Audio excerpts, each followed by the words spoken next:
예.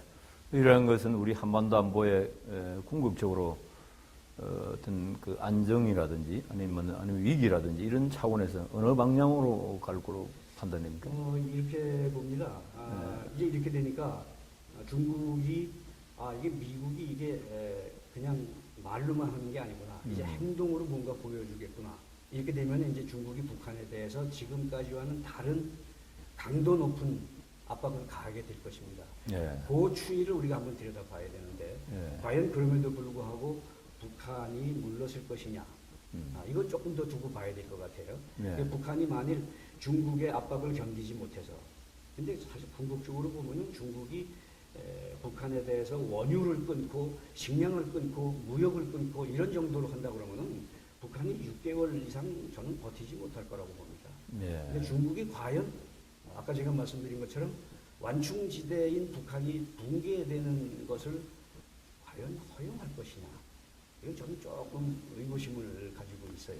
예. 결코 뭐 허용은 안 하겠죠. 허용하지 않을 거라고 봅니다. 예. 그래서 다른 제3의 어떤 출구를 모색할 가능성이 있다. 저는 그렇게 봅니다. 그러다 보니까 이제 오늘 뭐 여러 가지 언론에 나온 거 보니까 시진핑 주석이 미 대통령에 대해서 다시 전화를 하고 상당히 그 강경책에 대해서 우려를 하는 미국이 원하는 방향으로 북한이 그렇게 순응할 수 있도록 컨트롤을 하겠다는 이런 의사를 메시지를 주는 걸로 지금 판단했는데 중국의 예. 입장에서는 지금 그렇게 할 수밖에 없을 겁니다. 예. 왜냐하면은 사실 중국 정부가 지금 대외적으로 발표하고 있는 것 또는 대부분의 그 사람들이 알고 있는 것처럼 중국 경제가 그렇게 잘 나가고 있는 것만은 아닙니다. 예. 중국 경제는 지금 아주 빠른 시간에 아주 이렇게 집중해서 이렇게 경제 발전을 해왔지만은 그것 때문에 사실 생겨난 여러 가지 부작용들이 있습니다.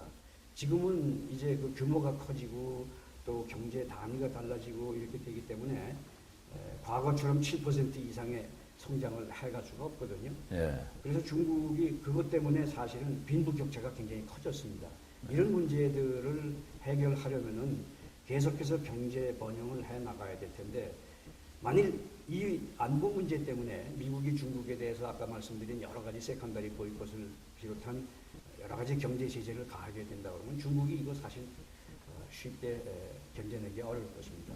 이것을 사실상 감안한다 그러면은 중국이 미국에 대해서 조금 더 협조하는 태도, 다시 말하면은 북한에게 좀 더 강한 압박을 가할 가능성은 충분히 있다고 보여질 수 있습니다. 박사님, 그 트럼프 정부가 출발할 때 외교 안보팀에 대해서 여러 가지 불신도 있고 서로 이게 불협화음도 많은 걸로 지금 그 생각을 했는데 지금 그 새로 완전히 구성되지 않습니까? 어떻게 평가하고 있습니까? 그렇습니다. 이 트럼프 자신이 경제인 출신이기 때문에 예. 사실상 외교 안보 차원에서는 초보나 마찬가지죠. 예. 그래서 과연 그 참모 진영을 어떻게 구성할 것이냐 하는 것이 사실 초미의 관심이었습니다. 예. 그랬는데 트럼프 대통령에 대해서 상당히 비판적이었던 뉴욕타임스 같은 데에서도 이번 그 안보 진영은 굉장히 환상적인 진영이다. 이게 아주 굉장히 긍정적인 그 평가를 하고 또 미 의회에서도 공화당 민주당을 가릴 것 없이 굉장히 긍정적인 반응이 나왔습니다. 예를 들면 미국의 그 국가안보보좌관으로 임명된 맥메스터 중장, 현역 예. 중장을 안보보좌관으로 지금 앉혔는데 어떻게 보면은 지성적인 군인이고 또 대표적인 전략통이고 다만 이제 이 두 사람이 아시아 전문가는 아닙니다. 그래서 이 사람들을 또 보좌하는 또 그 중간 이상의 또 직책들이 있는데 여기에는 이제 아시아통 그 보좌진들을 좀 갖다 앉히게 되면 이게 정말 환상의 궁합이 될 거다 이렇게 생각합니다. 박사님 그 지금 좋은 말씀 많으시는데 지금 한반도 주변을 살펴보니 여러 가지 경랑의 그런 우리 안보의 위기라고 저는 판단이 됩니다. 이럴 때 우리 대한민국이 어떻게 나아가야 될 것이며 또 우리의 국민과 정치권의 어떤 자세가 어떤지 마지막으로 좀 말씀 부탁드립니다. 저는 정말 그 무엇보다도 강조하고 싶은 게 이런 겁니다. 이런 때일수록에 이 한미 동맹을 더 우리가 강화하고 한미 동맹에 더 중점을 둬야 된다 이렇게 생각합니다. 네. 자칫 잘못해서 우리가 차기 정부에서 북한과의 그 섣부른 대화를 주장을 하고 또는 과거의 햇볕 정책 같은 것을 다시 재가동한다든가 이런 자세로 나온다 그러면은 한미 동맹에는 아주 결정적인 갈등이 올 것입니다. 네. 트럼프의 성격을 봐도 그렇습니다. 여러분 잘 아시다시피 동맹이라고 하는 것에는 크게 두 가지의 요소가 있습니다. 하나는 공동의 국가 이익이 있어야 되는 것이고 이것보다 군사동맹 차원에서 가장 중요한 것은 공통의 위협인식이 있어야 됩니다. 공통의 위협. 그렇습니다. 예. 그러니까 예를 들면은 미국이 북한을 위협이고 적이라고 보는데 새로 들어서는 정부가 만일 북한을 위협이나 적으로 생각하지 않고 과거 좌파 정부처럼 동족이다, 도와줘야 될 상대다, 대화 상대다 이렇게 나가면 여기서 이제 동맹의 균열이 가게 되는 것입니다. 그러니까 이런 것은 우리가 피해야 된다는 거죠. 예. 한미 동맹을 이럴 때일수록 한미 동맹을 강화해야 되고 지금 사드 문제가 굉장히 쟁점이 되지 않았습니까? 예.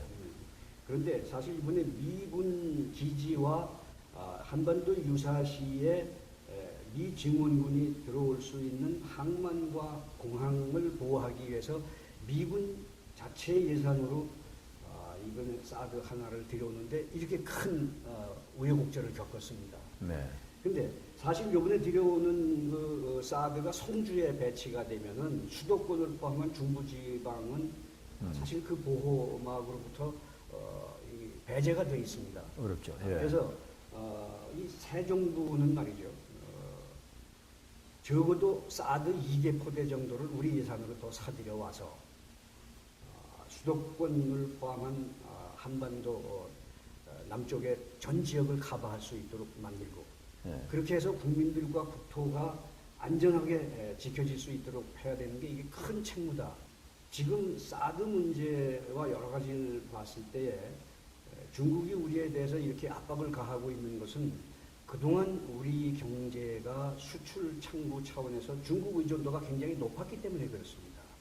그래서 이런 걸 피하려면 앞으로 중국에 대한 경제 의존도를 좀 줄여나가는 노력이 필요하고 그런 차원에서 수출 다변화도 우리가 계속해서 추구해야 되고 그 다음에 사드에 대한 중국 압박은 이게 군사주권 차원에서 또 우리 국민들의 생존이 걸린 문제이기 때문에 이건 절대로 우리가 물러설 수 없는 것이다.